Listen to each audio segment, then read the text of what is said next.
और अब उत्सव का एक और रंग आपको दिखाते हैं। हम आपको लिए चलते हैं छत्तीसगढ़ के दुर्ग, जहां पर शिवनाथ महोत्सव का आयोजन किया गया और इस मौके पर महाआरती में भारी संख्या में लोगों ने हिस्सा लिया और हजारों दीप भी जलाए गए।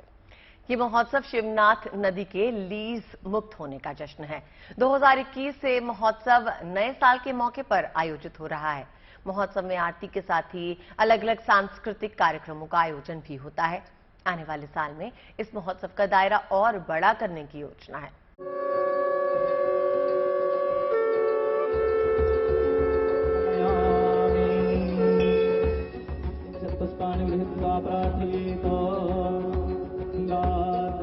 तस्वीरें आस्था और श्रद्धा के अद्भुत समागम की हैं।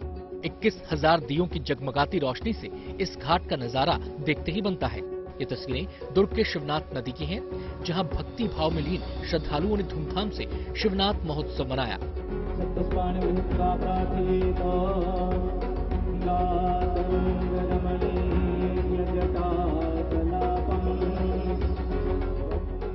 दरअसल पिछले 22 साल से शिवनाथ नदी लीज पर थी और साल 2020 में लंबे संघर्ष के बाद नदी को लीज मुक्त कराया गया, जिसके बाद से ही दुर्ग में नए साल के मौके पर शिवनाथ महोत्सव का आयोजन किया जाता है।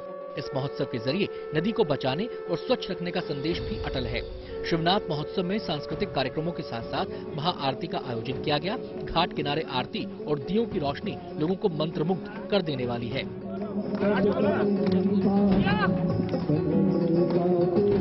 2020 दिसंबर में ये रेडियस वाटर कंपनी लिमिटेड के नाम से लीज पर थी और ये उस समय लीज मुक्त थी, तो हमने 2020-21 से हमने शिवनाथ महोत्सव का आयोजन किया है।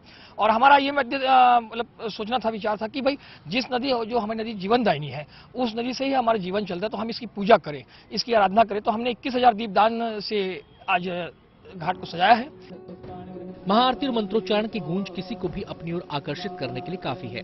आयोजकों की कोशिश है कि आने वाले सालों में इस आयोजन को और भव्य बनाया जाए, ताकि देश विदेश में शिवनाथ महोत्सव की अलग पहचान बने।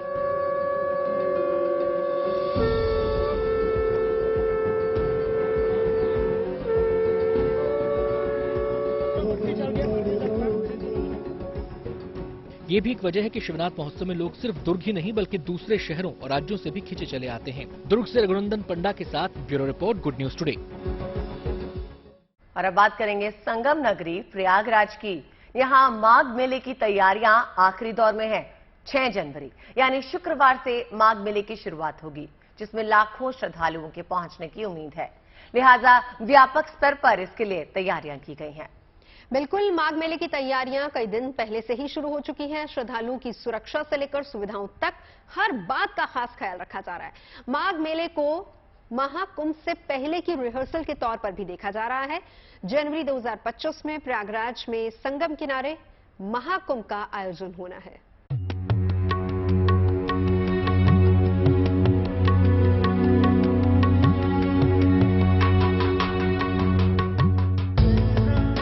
साइबेरियन पक्षियों का कलरव, गंगा का पसरा विशाल आंचल, किनारों पर पड़ी रेत पर तनते तंबुओं के शहर,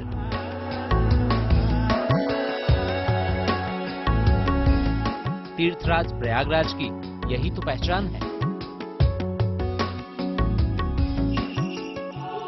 तैयारियां पूरी हो चुकी हैं। अब इंतजार है तो बस श्रद्धालुओं का, जब संगम नगरी में श्रद्धालुओं का जमावड़ा होगा माघ मेले के लिए। हर साल यहाँ लाखों की तादाद में श्रद्धा भाव के साथ श्रद्धालु पहुँचते हैं, जिनके लिए बड़े पैमाने पर एक पूरा शहर बसा दिया जाता है। इस बार 700 हेक्टेयर का इलाका माघ मेले के लिए चुना गया है। इसे 6 सेक्टर में बांटकर शानदार इंतजाम किए जा रहे हैं। यहाँ सुरक्षा इंतजाम से लेकर सीवेज व्यवस्था तक की जिम्मेदारी को पुख्ता कर दिया गया है। दावा ये भी किया जा रहा है कि इन तैयारियों का मकसद प्रशासन को कुंभ के लिए तैयार करना है। जनपद प्रयागराज में पावन संगम तट पे 6 जनवरी को माघ मेले का पहला स्नान होगा। इसके संबंध में हम लोगों ने सारी तैयारियां कर ली हैं। मेले को लगभग 650 सेक्टर में बसाया गया है, जिसमें 6 सेक्टर बनाए गए हैं। हर सेक्टर में एक एसडीएम रैंक का प्रभारी है, उसके साथ एक डिप्टी एसपी रैंक का अधिकारी है, जो कि उसके साथ पुलिस की सहायता के लिए लगा हुआ है। मेले की शुरुआत 6 जनवरी से हो जाएगी। वैसे तो हर साल यहाँ माघ मेला लगता रहा है। श्रद्धालु भी आते रहे हैं, लेकिन 2017 में यूपी में बीजेपी सरकार और योगी आदित्यनाथ के मुख्यमंत्री बनने के बाद 2019 में अर्ध कुंभ मेले ने जिस तरह की सुर्खियां बटोरी, उसके बाद से माघ मेले की तस्वीर हर बरस बदलती चली गई। श्रद्धालुओं के साथ यहाँ आने वाले साधु संतों का अनुभव भी इसे लेकर बदल चुका है। तीर्थराज प्रयाग की देवभूमि पर समस्त देवी देवता पौष पूर्णिमा के बाद यहाँ पधारने लगते हैं। यह समस्त देवताओं की भूमि है, सारे तीर्थों की भूमि है, महाराजाधिराज तीर्थराज प्रयाग की भूमि है, जहाँ कलवास करने वाले लोगों की कल्याण भी होता है, उन्हें अर्थ, धर्म, काम और मोक्ष की प्राप्ति भी होती है। इस बार माघ मेले के लिए बनाई गई व्यवस्थाओं पर गौर करें तो हर सेक्टर में एक सेक्टर मजिस्ट्रेट और डीएसपी की तैनाती की गई है। मेले में 10 सुविधा केंद्र बनाए गए हैं। 500 बेड की डोरमेट्री भी मेला क्षेत्र में दी गई है। ड्रोन कैमरे से मेले की निगरानी व्यवस्था है। अरेल क्षेत्र में 20 टेंट की टेंट सिटी बनाई गई है। माघ मेले में 14 थाने, 38 पुलिस चौकियां, 15 फायर स्टेशन बनाए गए हैं। 2500 पुलिस वालों की तैनाती की गई है। साथ ही स्वास्थ्य विभाग की मदद से सर्विलांस टीम बनाई गई है जो कोविड की जांच करेगी। यहाँ अलग से वेंडिंग जोन भी बनाया गया है ताकि लोगों को खाने पीने की सुविधा भी मिल सके। खास बात यह है कि आसपास के इलाकों के घरों की लाइटिंग की गई है ताकि वो मेला क्षेत्र से अलग ना दिखे। यहाँ पर साधु संतों का आना शुरू हो गया है, उनके जो आश्रम है वो बनना शुरू हो गए हैं और यहाँ पर हजारों श्रद्धालु कल्पवास करने के लिए आते हैं। उनकी सुरक्षा व्यवस्था प्रॉपर पुख्ता कर ली गई है। प्रयागराज में 6 जनवरी से माघ मेले की शुरुआत हो रही है, इसके लिए पूरी तैयारियां की जा चुकी हैं। Pankaj Srivastava, good news today, Prayagraj. Hindustan की सांस्कृतिक समृद्धि का लोहा पूरी दुनिया मानती है और हमारी ये संस्कृति विरासत हमारे उत्सवों में भी नजर आती है। देश के हर हिस्से में आपको लोकोत्सव की खुशबू मिल जाएगी। ऐसे ही एक उत्सव की झलक दिखाने के लिए अब हम आपको लिए चलते हैं असम। असम के चंदुबी फेस्टिवल की बात कर रही हैं नवज्योत। इसकी एक झलक अब हम आपको दिखाएंगे। एक ऐसा महोत्सव होता है जहां गांव के कलाकारों को अपना हुनर दिखाने का मौका मिलता है। लोक संगीत, नृत्य के रंग इस फेस्टिवल में आपको देखने को मिल जाएंगे। गीत संगीत के अलावा स्थानीय लोगों की हस्तकला भी आपको रूबरू होगी।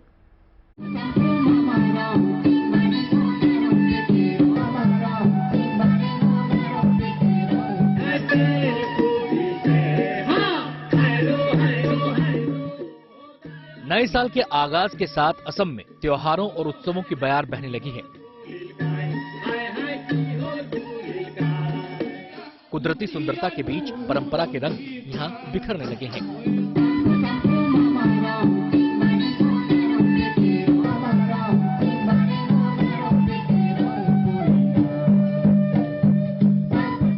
असल में इन दिनों असम का कामरूप जिला चंदूबी महोत्सव के रंगों से गुलजार है। यहाँ की खूबसूरती ऐसी है कि हर कोई खींचा चला आए।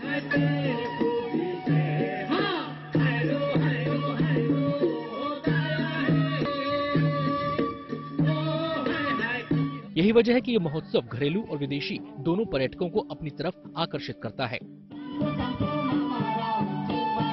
ये उत्सव कामरूप जिले में चंदूबी झील के पास आयोजित किया जाता है, इसलिए इसे चंदूबी महोत्सव नाम दिया गया है।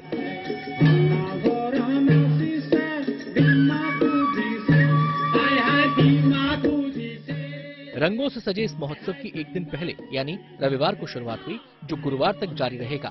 इस महोत्सव का मकसद कामरूप जिले के रंग, संस्कृति और कुदरती सुंदरता से लोगों को रूबरू करवाना है।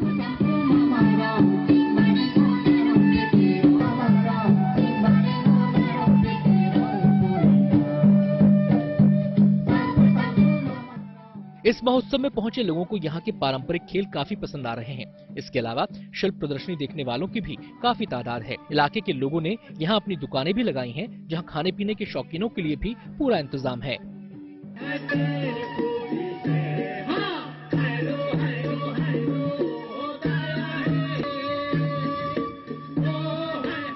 चंदूबी असम के प्रमुख पर्यटन स्थलों में से एक है। ये पक्षियों को देखने वालों के लिए स्वर्ग भी है, क्योंकि यहाँ सर्दियों के मौसम में बड़ी संख्या में प्रवासी पक्षी पहुँचते हैं। Bureau report, good news today.